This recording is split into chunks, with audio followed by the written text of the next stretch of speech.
Lección número 11. Nuestra esperanza. Para el 15 de septiembre de 2012. Promesas a los perseguidos. Segunda de Tesalonicenses capítulo 1, versículos 1 al 12. Sábado 8 de septiembre. Para memorizar.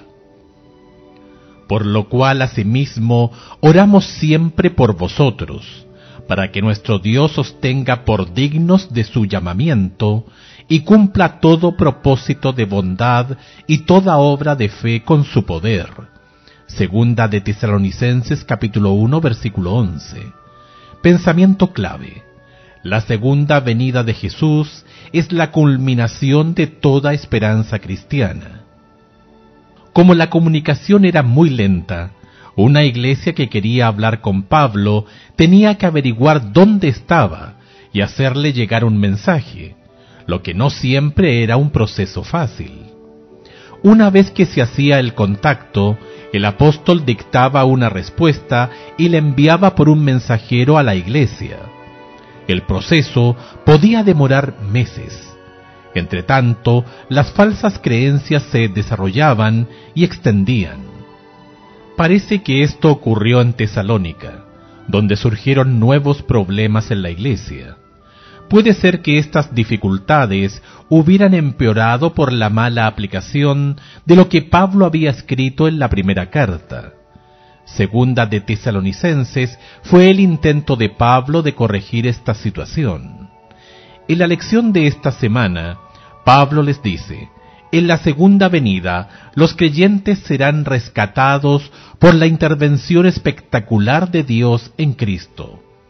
Este pasaje proporciona información adicional acerca de la naturaleza de su retorno.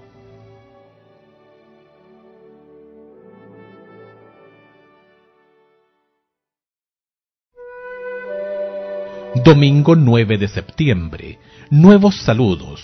Segunda de Tesalonicenses capítulo 1, versículos 1 y 2.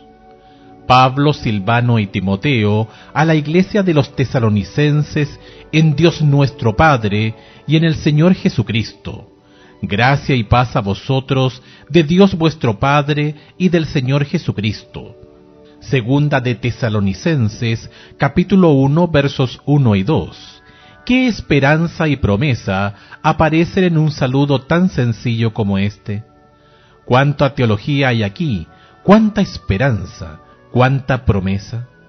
¿Cómo podemos aprender a hacer que esta esperanza y estas promesas sean nuestras?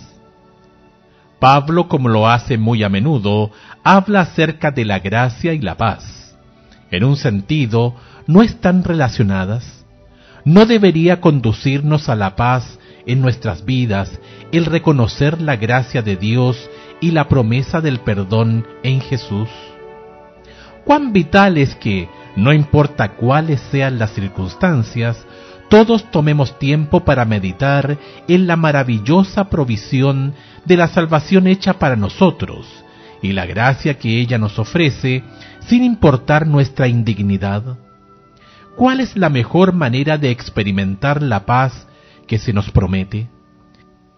Necesitamos concentrarnos no en nosotros, sino en Jesús y lo que en Él se nos ha dado. Compara Primera de Tesalonicenses capítulo 1, versículo 1, con Segunda de Tesalonicenses capítulo 1, versos 1 y 2. Hay poca diferencia en las palabras. ¿Qué importancia puede tener esa diferencia? Pablo, Silvano y Timoteo, a la iglesia de los tesalonicenses, en Dios Padre y en el Señor Jesucristo. Gracia y paz sean a vosotros, de Dios nuestro Padre y del Señor Jesucristo. Segunda de Tesalonicenses, capítulo 1, versos 1 y 2. Pablo, Silvano y Timoteo, a la iglesia de los tesalonicenses, en Dios nuestro Padre y en el Señor Jesucristo. Gracia y paz a vosotros, de Dios nuestro Padre y del Señor Jesucristo. Hay una diferencia entre el comienzo de Primera y Segunda de Tesalonicenses.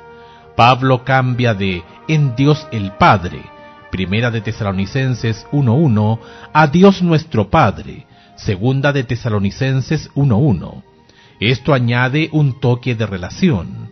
Hay personas que se sienten cercanas a Jesús, pero tienen temor de Dios el Padre. El apóstol asegura a los tesalonicenses que pueden tener tanta confianza en su relación con el Padre como la que tienen con Jesús. Jesús vino a esta tierra para mostrarnos cómo es el Padre. Escucha Juan capítulo 1, versículo 18 y Juan capítulo 14, versos 7 al 11. ¿Qué seguridad y esperanza podemos obtener de estos textos, especialmente a la luz de Segunda de Tesalonicenses, capítulo 1, versos 1 y 2? Juan capítulo 1, versículo 18. A Dios nadie le vio jamás. El unigénito Hijo que está en el seno del Padre, Él le ha dado a conocer. Juan capítulo 14, versos 7 al 11.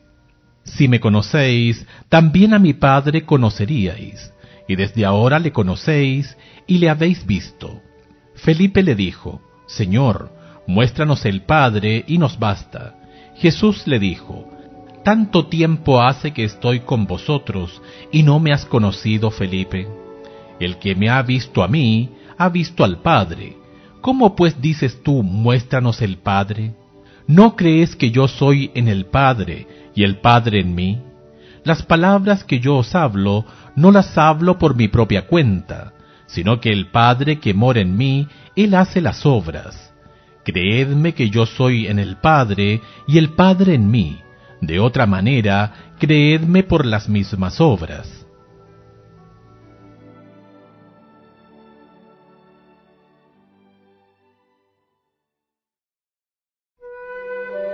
Lunes 10 de septiembre. Agradecimiento de Pablo. Segunda de Tesalonicenses capítulo 1, versículos 3 y 4. Pablo tenía una tendencia a escribir cláusulas muy largas. Segunda de Tesalonicenses capítulo 1, versos 3 al 10, es una sola oración, que se centra en eventos los que rodearán la segunda venida de Jesús. El núcleo central de la oración, sin embargo, no se concentra en la segunda venida. Estamos obligados en todo tiempo a dar gracias a Dios con respecto a vosotros. Segunda de Tesalonicenses capítulo 1, verso 3, traducción del autor. Los comentarios de Pablo con respecto al retorno de Jesús, Segunda de Tesalonicenses capítulo 1, versos 6 al 10, son parte de la razón por la que él agradece a Dios por los tesalonicenses mismos. Escucha Segunda de Tesalonicenses capítulo 1, versos 3 y 4. ¿Qué principio espiritual importante encontramos aquí con respecto al tema de la fe? ¿Qué le sucede a la fe si no crece? Debemos siempre dar gracias a Dios por vosotros, hermanos, como es digno, por cuanto vuestra fe va creciendo y el amor de todos y cada uno de vosotros abunda para con los demás, tanto que nosotros mismos nos gloriamos de vosotros en las iglesias de Dios, por vuestra paciencia y fe en todas vuestras persecuciones y tribulaciones que soportáis. Debemos dar, o tenemos que dar gracias a Dios, es el verbo principal de Segunda de Tesalonicenses capítulo 1, versos 3 al 10. Pablo da gracias a Dios por los tesalonicenses, porque su fe se vuelve más y más fuerte. Entre tanto, el amor de unos por los otros también crece.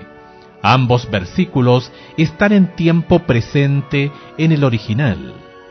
Esto significa que su crecimiento en la fe y el amor era consistente y continuo. Esta clase de crecimiento es básica. Al igual que una planta, si una iglesia no crece espiritualmente, morirá. Pablo sigue con críticas importantes a la iglesia en los capítulos 2 y 3 de esta carta. Pero él sabe que la gente necesita mucho apoyo antes de poder manejar constructivamente las críticas. Por eso les provee esa clase de apoyo y afirmación en el primer capítulo. Una de las razones para las afirmaciones que hace el apóstol es que la iglesia en Tesalónica continuaba sufriendo persecuciones. Particularmente, felicita su paciencia en la aflicción. En lugar de fe, esperanza y amor, Pablo habla acerca de su fe, su amor y su paciencia. Por cuanto aquí paciencia sustituye a esperanza, Pablo habla de la segunda venida más tarde en el capítulo.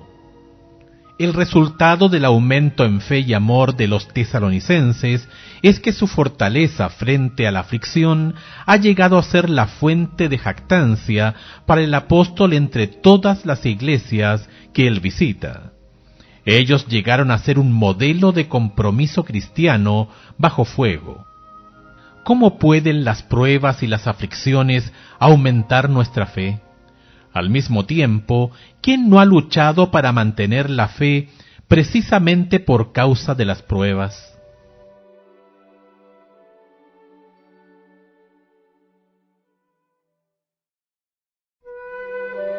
Lunes 10 de septiembre. Agradecimiento de Pablo. Segunda de Tesalonicenses capítulo 1, versículos 3 y 4. Pablo tenía una tendencia a escribir cláusulas muy largas. Segunda de Tesalonicenses capítulo 1, versos 3 al 10, es una sola oración, que se centra en eventos los que rodearán la segunda venida de Jesús. El núcleo central de la oración, sin embargo, no se concentra en la segunda venida. Estamos obligados en todo tiempo a dar gracias a Dios con respecto a vosotros. Segunda de Tesalonicenses capítulo 1 verso 3, traducción del autor.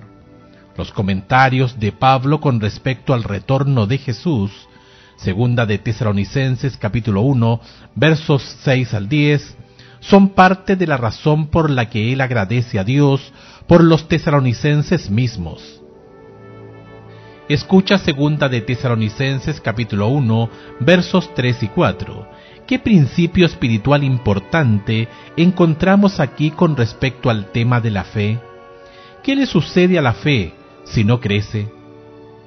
Debemos siempre dar gracias a Dios por vosotros, hermanos, como es digno, por cuanto vuestra fe va creciendo y el amor de todos y cada uno de vosotros abunda para con los demás, tanto que nosotros mismos nos gloriamos de vosotros en las iglesias de Dios, por vuestra paciencia y fe en todas vuestras persecuciones y tribulaciones que soportáis. Debemos dar, o tenemos que dar gracias a Dios, es el verbo principal de segunda de Tesalonicenses capítulo 1, versos 3 al 10. Pablo da gracias a Dios por los tesalonicenses, porque su fe se vuelve más y más fuerte. Entre tanto, el amor de unos por los otros también crece. Ambos versículos están en tiempo presente en el original. Esto significa que su crecimiento en la fe y el amor era consistente y continuo. Esta clase de crecimiento es básica. Al igual que una planta, si una iglesia no crece espiritualmente, morirá. Pablo sigue con críticas importantes a la iglesia en los capítulos 2 y 3 de esta carta. Pero él sabe que la gente necesita mucho apoyo antes de poder manejar constructivamente las críticas. Por eso, les provee esa clase de apoyo y afirmación en el primer capítulo. Una de las razones para las afirmaciones que hace el apóstol es que la iglesia en Tesalónica continuaba sufriendo persecuciones. Particularmente, felicita su paciencia en la aflicción. En lugar de fe, esperanza y amor, Pablo habla acerca de su fe, su amor y su paciencia. Por cuanto aquí paciencia sustituye a esperanza, Pablo habla de la segunda venida más tarde en el capítulo. El resultado del aumento en fe y amor de los tesalonicenses es que su fortaleza frente a la aflicción ha llegado a ser la fuente de jactancia para el apóstol entre todas las iglesias que él visita. Ellos llegaron a ser un modelo de compromiso cristiano bajo fuego. ¿Cómo pueden las pruebas y las aflicciones aumentar nuestra fe? Al mismo tiempo, ¿quién no ha luchado para mantener la fe precisamente por causa de las pruebas?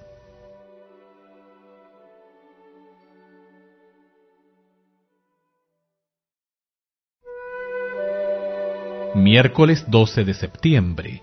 Fuego y destrucción. Segunda de Tesalonicenses capítulo 1, versos 7 al 9. Escucha Segunda de Tesalonicenses capítulo 1, versos 7 al 9. ¿Cuál es la razón principal de la destrucción de los impíos en ocasión de la segunda venida de Jesús?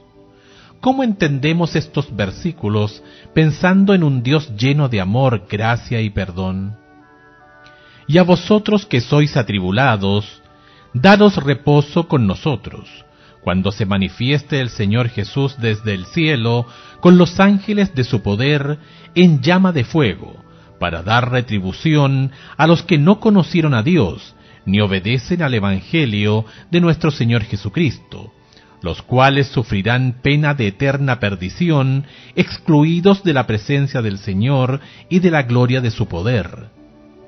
Muchas personas se sienten incómodas con estos versículos. Sienten que dar retribución, venganza, castigo y el infligir sufrimientos es indigno de un Dios de amor, gracia y misericordia. Pero el castigo justo y la retribución es un tema frecuente de Pablo.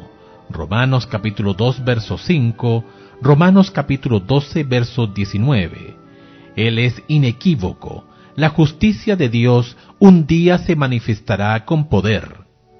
Cualquier buen gobierno en el mundo actual, en algún momento, debe ejercer la fuerza para frenar el mal, aunque la fuerza no siempre es violenta, como cuando te detienen por violar las reglas de tránsito. En algunos casos, como cuando los criminales usan violencia, deben recibir violencia como respuesta. Los buenos gobiernos proveen ciertas restricciones necesarias a fin de que todos puedan convivir en paz. Muchas veces el mal abierto no desaparecerá voluntariamente, y cuanto mayor sea el poder y la brutalidad del mal, tanto mayor será necesaria la fuerza para deshacer ese mal. Las imágenes de este pasaje no son hermosas, pero nos aseguran que Dios hará lo necesario para terminar con la violencia y la opresión. Escucha Apocalipsis capítulo 16 versículos 4 al 7 y Daniel capítulo 7 versos 21 y 22. ¿Qué enseñan estos versículos que es semejante a lo que Pablo escribió en Segunda de Tesalonicenses? El tercer ángel derramó su copa sobre los ríos y sobre las fuentes de las aguas, y se convirtieron en sangre.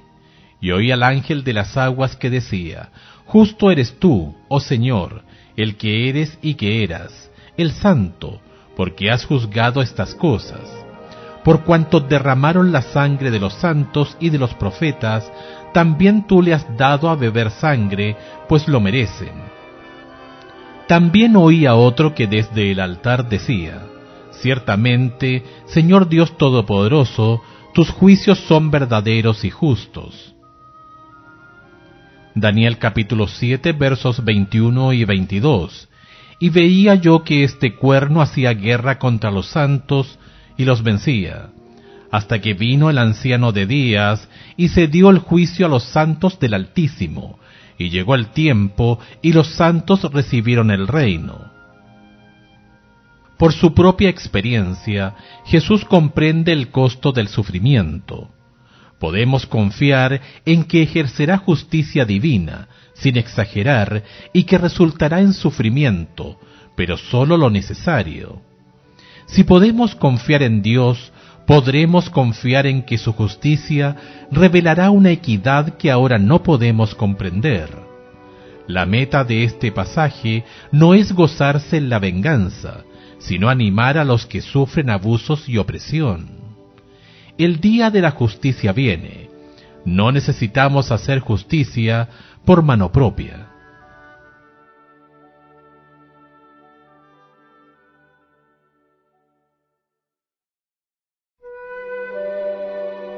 Jueves 13 de septiembre. Glorificar a Cristo. Segunda de Tesalonicenses capítulo 1, versos 10 al 12. Escucha Segunda de Tesalonicenses capítulo 1, versículos 10 al 12. ¿Qué significa que Jesucristo será glorificado en sus santos? Quien murió por nosotros para que ya sea que velemos o que durmamos, vivamos juntamente con Él. Por lo cual animaos unos a otros y edificaos unos a otros, así como lo hacéis. Os rogamos, hermanos, que reconozcáis a los que trabajan entre vosotros, y os presiden en el Señor y os amonestan. Estos textos, Segunda de Tesalonicenses capítulo 1, versículos 3 al 10, proveen muchos detalles acerca de la segunda venida de Jesús. Cuando Él regrese, afligirá a los que afligían a sus hijos, y a estos últimos les dará descanso. Véase en Segunda de Tesalonicenses, capítulo 1, versículos 6 y 7.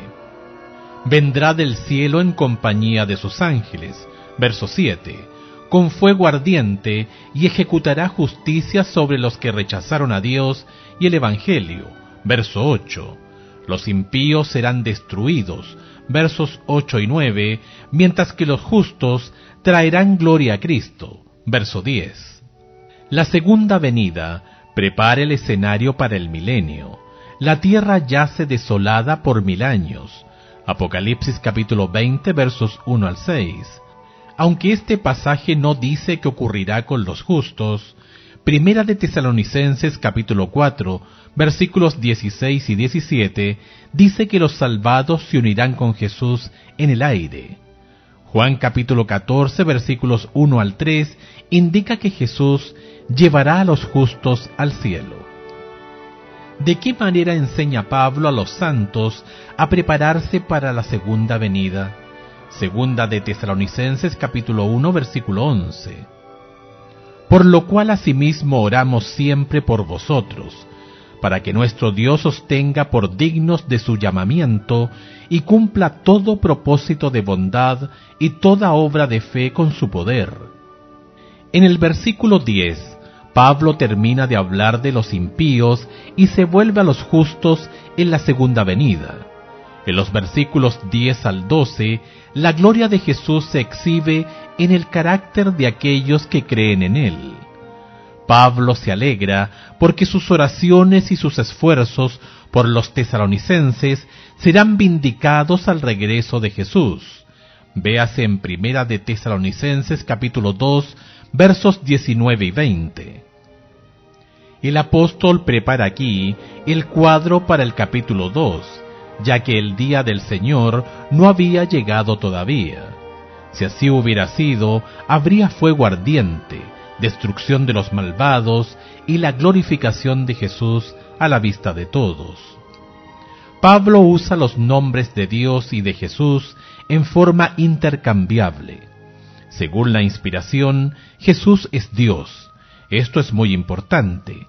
Cuanto más grande sea Jesús, más poderosa es su salvación y más claro el retrato de Dios que recibimos al contemplar su vida, muerte, resurrección y retorno.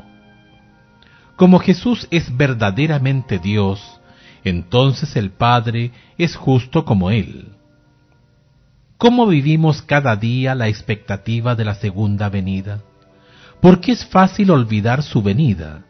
¿Cómo podemos recordar esta promesa y realizar nuestras tareas diarias dándole la atención que esta promesa merece?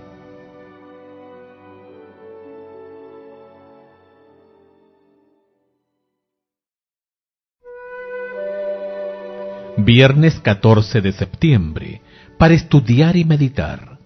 La Biblia está escrita por hombres inspirados. pero no es la forma del pensamiento y de la expresión de Dios, es la forma de la humanidad. Dios no está representado como escritor. Con frecuencia, los hombres dicen que cierta expresión no parece de Dios, pero Dios no se ha puesto a sí mismo a prueba en la Biblia por medio de palabras, de lógica, de retórica. Los escritores de la Biblia eran los escribientes de Dios, no su pluma. No son las palabras de la Biblia las inspiradas, sino los hombres son los que fueron inspirados. La inspiración no obra en las palabras del hombre ni en sus expresiones, sino en el hombre mismo, que está imbuido con pensamientos bajo la influencia del Espíritu Santo. Pero las palabras reciben la impresión de la mente individual. La mente divina es difundida. La mente y la voluntad divinas se combinan con la mente y la voluntad humanas. De ese modo, las declaraciones del hombre son la palabra de Dios. Mensajes Selectos, tomo 1, página 24. La instrucción que el apóstol envió a los tesalonicenses en su primera carta, en cuanto a la segunda venida de Cristo, estaba perfectamente de acuerdo con su enseñanza anterior. Sin embargo, sus palabras fueron mal interpretadas. En su segunda carta, Pablo procuró corregir su error con respecto a la doctrina que les había dado y trató de presentarles su verdadera enseñanza. Hechos de los Apóstoles, página 218. Preguntas para dialogar. 1. ¿Se revela la verdad de las Escrituras por un estudio intensivo, palabra por palabra, o por temas más amplios en una lectura más larga, o por ambas formas? Analiza las respuestas en la clase. 2. Lee la cita copiada arriba sobre el modo en que actúa la inspiración. ¿Cómo te ayuda a comprender el elemento humano que aparece a veces en la Biblia? 3. ¿Te asusta el pensar en la segunda venida de Cristo o te da esperanza? ¿Qué dice tu respuesta acerca de tu relación con Dios o de tu comprensión del Evangelio? 4. No importa cuánta verdad haya en la idea de que las pruebas fortalecen nuestra fe y nuestro carácter. ¿Qué dices a las personas cuyas pruebas no solo las hacen sentir amargadas y resentidas, sino también les hacen perder su fe? Resumen.